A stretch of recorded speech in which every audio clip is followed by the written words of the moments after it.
my name is Sophie, and I'm 4 years old. I'm going to say 2 years? 6 years, I think, until I was 4. And we joined the church on Reformation Sunday in 2004. Well, I've been a member of our church twice. I was here in the 90s, and then Vic took a position in Florida, so we moved away, and then we came back about a little over 10 years ago. 10 years. Yeah. 33 years as organist in September. I think it's 41 years. Well, I'll be 70 in September, and I was born into this church, so I guess I would say 70 years. Wow. I've been a member all my life. Since I was born October the 9th, 1949, and I was baptized on November 21st, 1949. I was confirmed in 1948. I moved to Augusta when I graduated from Georgia Tech in 1956, and I've been here ever since. Yeah. I felt as though I've been a member since 1928. I am third generation, so my grandparents came when the church merged together. You know, that was in the 1920s, I think, somewhere around in there.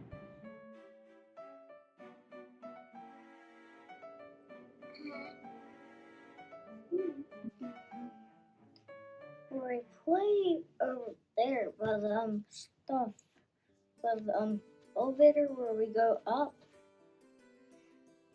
Well, we play a lot.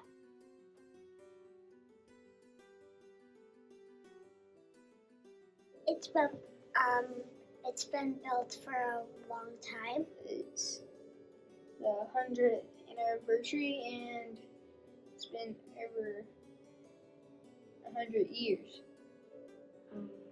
Not that much. So one thing I know about the history is we used to have a different church, and it was a place where like horses used to stay, and there was a big fireplace, and we took bricks from there, and now we're painting them. It's a good church. Probably the best one ever. It's been around for a little over 100 years. We've had multiple pastors, and it's really a great place to come to worship, to be part of a bigger family in the house of God. Well, it's an old church. I've been here for about 10 years. We have a lot of talented people here, and I always feel safe here when I come. Well, I knew the congregation was formed 100 years ago when the German-speaking church and the English-speaking church joined together to create what we now know as Resurrection. The building was built later on, and then the congregation's kind of grown from there. Many different pastors, many different families to what it's become today. I know that it's very old, and I know it hasn't really gone through a whole lot of changes until structural changes, I feel like, until recently. And I like the new look about it. I really don't know a whole lot about this church, but I guess I'll find out today. We were going to look around at different churches, and I had already been to Christ the King, and there was another Lutheran church on Washington Road that I can't remember the name of. I know what you're talking about. Advent Lutheran yes, Church. that's what it is. Yeah. And so then, let's see, Buford said, I thought you'd wait till we had kids before you started making me look for churches. So, he'll be excited that I mentioned that. And so we came here next, and we just really liked Pastor Hunter's ability to kind of make the sermon and the scripture kind of be relevant. Right. And I'm sure Pastor Hunter probably mentioned football, so that hooked Buford. First, I was transferred in my occupation, which in 1957, and so I left Augusta, Georgia at that time, and then I returned to Augusta, Georgia Evans, Georgia, in 2010. So each time was when I left the church and then when I returned. But I never forgot the church, and so we're kind of looking around Lutheran churches in general, and of course, by luck, we showed up at Reformation Sunday here, and there was an overwhelmingly amazing music program that they were like, is it like this every Sunday here? You know, we were pretty impressed. So anyway, that really brought us back. Yeah. And there's one little caveat to that. We were at a brand new Rotary event at the end of year party, and Rhett Harbison and Jimmy Buchanan were in that Rotary group, Augusta West, and we were talking about being Lutheran, and I said, hey, you should come to our church. And so between that and we were just looking for a new church, that was kind of the triggers to go to the Red Door Church. We had been at the church over in North Augusta and just found this church, and Pastor Bolick was here initially, and Melinda Jones, and it was a really good fit for Andrew with the youth group. The church has always felt like home to me, and I remember that when we left the first time, my last Sunday here, we used to sit on the left-hand side of the church. At that point, we were on like the 5th row back. Gotcha. I was just crying so hard about leaving it. I know everybody was looking at me going, what's wrong with that lady? And I was just upset because I was leaving my family. I was leaving my home. And so when we came back, we were coming back home. And so it's always felt like that. And you always know how special it is. But when you go away, you really realize how special it is, because there's nothing like it. I had a friend that was coming here. A friend? Awesome. Okay. I was born into it. Born into it, great. Yes. Well, obviously my wife was a big influence. She grew up in a Lutheran church. I grew up more in a Methodist church. And but once we actually went to several Lutheran churches in the area, and settled in on Resurrection because we just really loved the people and loved of course, obviously the building is absolutely gorgeous, but just the people and the pastor were really inviting, and we really enjoyed it. I was born into the church. Now, rumor has it, because I really don't know. I've never had it verified, that my mother and father were the first two couples to marry after the merger. I've always been Lutheran. I grew up in St. James Lutheran Church in Graniteville. But when I moved over here to Evans, it was quite a bit of a trek. So just trying to find another church, and I actually came here with the Anguillas one Sunday and fell in love with it. Everybody was so nice and warm and welcoming. It just felt like home. So I stayed. My voice teacher, Jim Russey, was the choir director here. Okay. And he would bring me in to do various special cantatas or, oratorios or soprano solos. And of course, he got me singing here in the choir. And Pastor Bolick was very supportive of me. I fell in love with this church, but also with Pastor Bolick at that particular time. My professor at Augusta College, Dr. John Schaefer, said to me, Sandra, you need to take organ lessons. And I said, I hate the organ. It's an unmusical instrument, blah, blah, blah. He said, okay, just give it a chance. So I said, all right. So he dropped by my house one day in his sports car, and with the top down, and said, we're going for your first organ lesson today. I was like, well, I couldn't really do anything about it. Get out of that. So I came down here and had my first organ lesson and absolutely fell in love with it. And when the organist before me, Nancy Dixon, moved to Atlanta, Dr. Schaefer said, you need Resurrection, and Resurrection needs you. And so I studied organ for maybe about 4 or 5 months, applied for the job, and got the job. Well, I was looking for a church when my daughter was born, and she was really very sick when she was born and had to have surgery. And I told the Lord that if she lived, I would she would be raised in the church. Well, now I know you don't make deals with him. Carl Stelling was the chairman of the pulpit committee here. He had been on a pulpit committee in Greenville, South Carolina, years before that, which called my daddy, who was a Lutheran pastor, to be the pastor of that church. So he was the only person I knew in this church. He knew me as a college student. And so he called me and said, we were wondering if maybe you were interested in getting back into the parish. And I said, well, that's ironic because we were just talking about that. And so that's one thing led to another. And we accepted a call here and have never regretted it. Not a single day. I got a phone call from Kirby Hawley, who introduced herself as a member of the call committee chairperson from Resurrection in Augusta.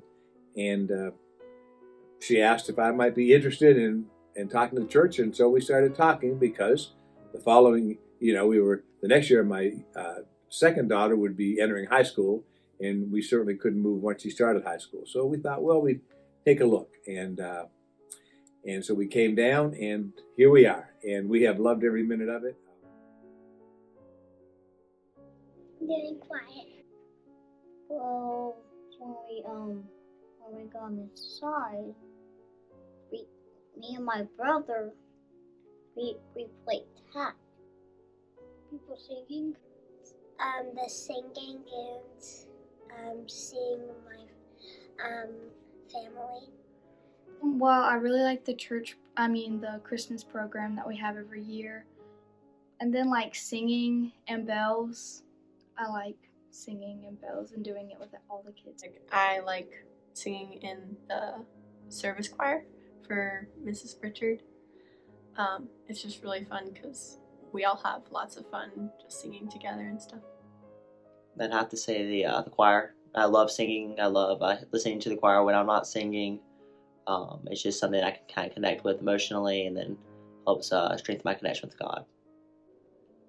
Well, besides the morning breakfasts, I think it would be Pastor's sermons. He really teaches a lot of great messages that sometimes you don't hear at other churches, and really an unbiased opinion just teaches you about God and his teachings. I really like the community at this church because it's very small and you kind of know everybody. And if you don't know somebody, you can get to know them because you really don't have an option. You're gonna get to know them anyway. I kind of like saying with friends. Communion.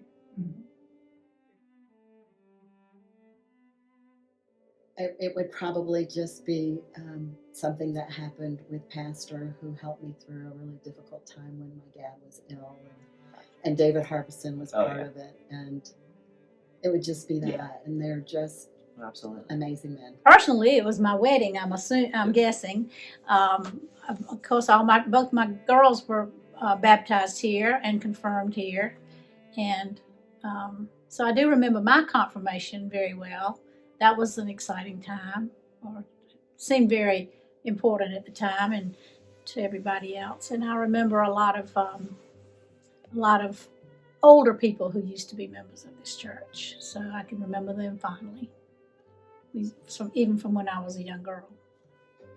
I directed the handbell choirs as a volunteer. Right. And some of my favorite memories circle around that. Right. When they did well, and the fact that they have continued now since I've retired. That's good. Well, I think some of my favorite memories are worshiping with my children and grandchildren. Well, one would be in 1996, the congregation was 75 years old. We're celebrating our 100th anniversary now, that was 75. A group of us took a trip to Germany, and probably 25, 30 people, and toured all of the Martin Luther land, including Martin Luther's home, the church, the city of Wittenberg, the monastery where he taught, the college, all that sort of stuff. It was marvelous.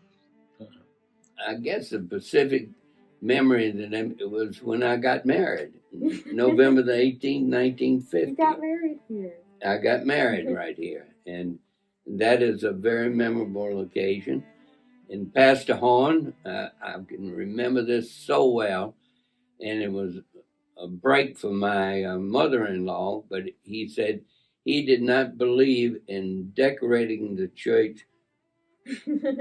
How do you say with so much foliage and all? We just had flowers, and this church has a fund called the Brinson Fund, and Billy Brinson at that time did some decorating and all, and she decorated what little we had for our wedding and so on. And so, yes, that was a memorable occasion.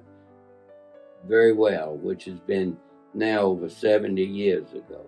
I've always enjoyed is serving communion, placing the bread in the hands of God's people. And what I like is I look at the hands, and you see the hands are different. Different people do different things, and depending on what you do, your hands can reflect who you are, and they identify you, and they're unique. But as those hands, as they reach out and they receive the Lord, they're the hand. Everybody's equal in that moment. And we talk a lot about equality, but we're rarely equal. But we're equal there. So I love it when I love serving communion to God's people. That's always a fond memory. And then there are a few people. We have one member. She's gone on to the kingdom now, but she's almost in tears when she received communion. And it's such an emotional experience. And when you get the privilege of placing that host in her hands, you begin to experience a part of her deep emotions. There are so many. I guess not one memory, but a collection of memories of seeing the young people like yourself grow up in the church. I think, of course, my wedding.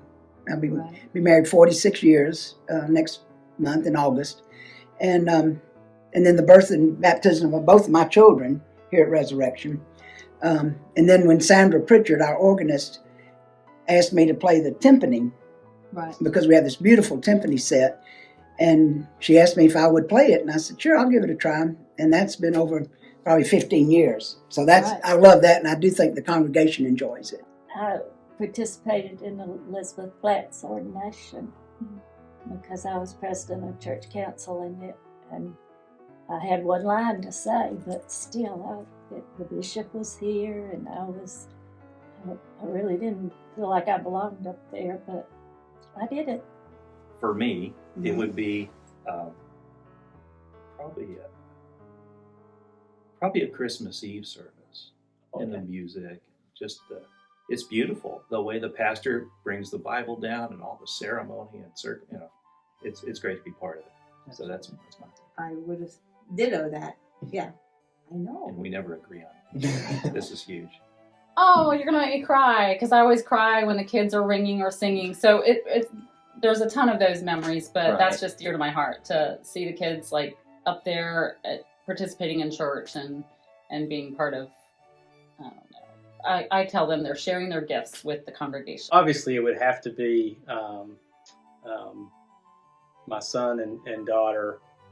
Just their wide array of experiences, everything from their baptismal to participating in the functions around Christmas time. I love Christmas and just love the plays and the things that they do around Christmas. That just watching them grow up through the church is, I guess it can't be just one thing for me. It's just all the combination of those things. The church was the center of our lives, of my family life. And I guess the day I got married there was, my husband was Lutheran also. He came down from New York, was stationed at Fort Worth, and we were married. Well, I have so many. I really don't have one specific memory, but walking into the church, being in the sanctuary itself, gives me the warmest, most comforting feeling in any building that I've ever been in. So I always feel like this is home, even though I didn't grow up here. I feel that's sort of my overriding memory is how good I feel here and how wonderfully the people have treated me, Right. and love me here. So The thing I like about Resurrection is anybody that wants to attend this church and take communion may do so. Whereas at other churches, God is aware, that doesn't apply. And I like that. I like the welcome to anyone that comes to this church. And when it comes time for communion, they are welcome.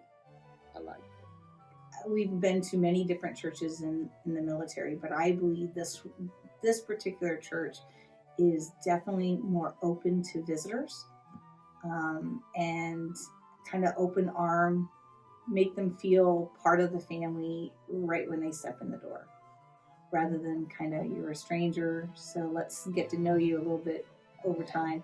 I think it's an immediate, you're part of the family. Come in and worship with us. I would say the community outreach. Now we're physically located downtown where there's a need for all kinds of outreach. Right. If it's food or it's help, whatever, and it's continuous. There's always something going on that helps our neighbors. And there's the food pantry is probably the best thing, or the prepping for meals. Happens all the time, and there's always people in the church that do it. I think we're very welcoming. Right. I think when we have visitors in our church, we all try to go around and introduce ourselves, make them feel comfortable, Right. and hopefully encourage them to come back, because being a downtown church, our membership needs to keep expanding, growing Yeah. and growing. And the best way to do that, in my opinion, is to make them feel welcome and encourage them to come make this their church. A lot of them are young students, college students, or military, and they are away from home. And so I think the home aspect of it, to where they feel like they are in a good environment, sort of a home environment. And I know I've taken some of them on home with me on Sundays for our Sunday dinner. You remember Nicole? Mm-hmm. She came and we had her Thanksgiving because she couldn't be with her family. Yeah. So we had her be a part of ours. So I think we're a very welcoming church. Oh, by far worship. I would say head and shoulders above everything else, which is not bad. I have a friend, a Lutheran pastor friend now deceased, who said that when we get to heaven, we're only going to have one committee, the worship committee. and that committee will be preparing us to praise God. That's what worship does. And I think Resurrection does it as well as anybody around, and has for a long, long time. It's part of the history of this church. The best thing that we do here at the church is have a wonderful worship service. I think that's our strong point. But there are lots of other good things about it, and how caring we are in all our service projects that we do, how we are staying downtown and helping in the downtown community, things like that. Well, I think worship is the best thing we do. Our music, and I think our preaching's real good too. I agree. We have a lot of participation in worship. We have lots of people, ushers, readers, lay assistants, acolytes. We have a lot of people, altar guild people, who participate in one worship service. If you look around, you really don't know how many people it takes to do it, but it does. I think our worship service and the music is what's important to me. Right. I agree. And the people, the fellow Christians that we have become friends with and known over the years. I think it's important. It is a really good community. What about you? The families, I remember that we were all hoping you'd be a girl. Yes. After 2 boys. We were so happy when it worked out that you were a girl. Yes. So it's just one big family. Yes. That is Yes. great. Obviously, I think we do a great job of welcoming to the local community. There's always a huge amount of support given for the local community through the church. So I really think that's probably one of the things I really noticed the most. So I think it's the warmth of this congregation.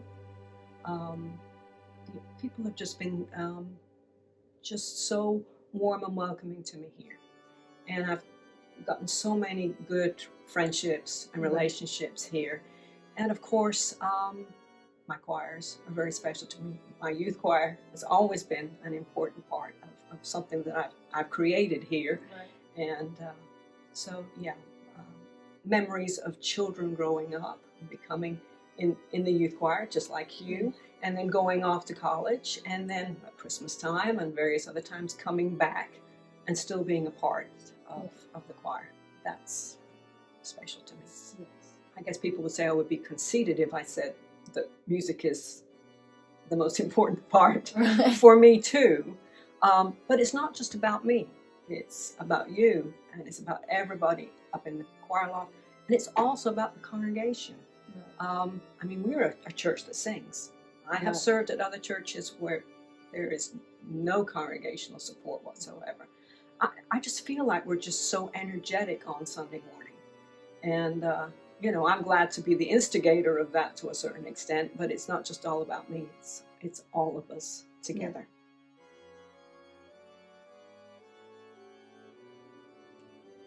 What do you want to change? You don't know. Are you to have Jesus come to the church? I would let there be a pet cat. Maybe the nursery will make it just a tad bit bigger, just to have more space for the little kids to have more room and play. I'll probably say the nursery. I mean, it's kind of just like all for little kids. There should be an area for big kids and little kids. I really don't know. I like it the way it is. Maybe like some kind of like Bible program or something. Like that's just coming from me because I didn't grow up really reading the Bible and learning about the Bible, so I oftentimes am quite lost. Oh yeah. So I don't really, other than that, I'm not really sure. It would be nice if we had a little bit more youth to help grow those programs because there is a lot of potential for that. But yeah, that's the main thing, like for me, from my pure spiritual journey within myself, that I think would be helpful. I think we could do a better job of communicating with our members, maybe with the community, and I think to communicate particularly with our shut-ins is important. And there are people who do go and visit, but it's not really organized, I don't think, that, that they have a list and they assign people to them. Reaching out and helping our membership grow is a real priority for this church. I hope we grow, and I hope that we reach out more to people. But I think that we should always be faithful to what God wants us to do. I know the answer to that. And it doesn't take a magic wand. And that is, we had begun a program called Vitality before COVID. And we had gone through one round of Bible study, training some people to lead a specific Bible study, Unbinding Your Heart. And what that does is that enables shy Christians, like most Lutherans, and I suspect most mainline Christians these days, how to share their faith in a way with another person that would not be intrusive and would be a positive experience in helping them begin to connect other people to our Lord. That to me is exciting, because it will, I think, help people of genuine, solid faith.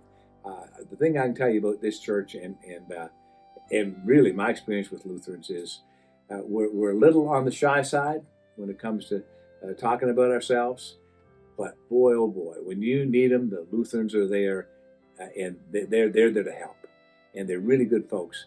And I think Unbinding the Heart will help them get to the point where they'll be able to share with other folks in a meaningful way, which will really help the church. So that's the one thing I think, and not only will help and change Resurrection Church, but I also think it's doable.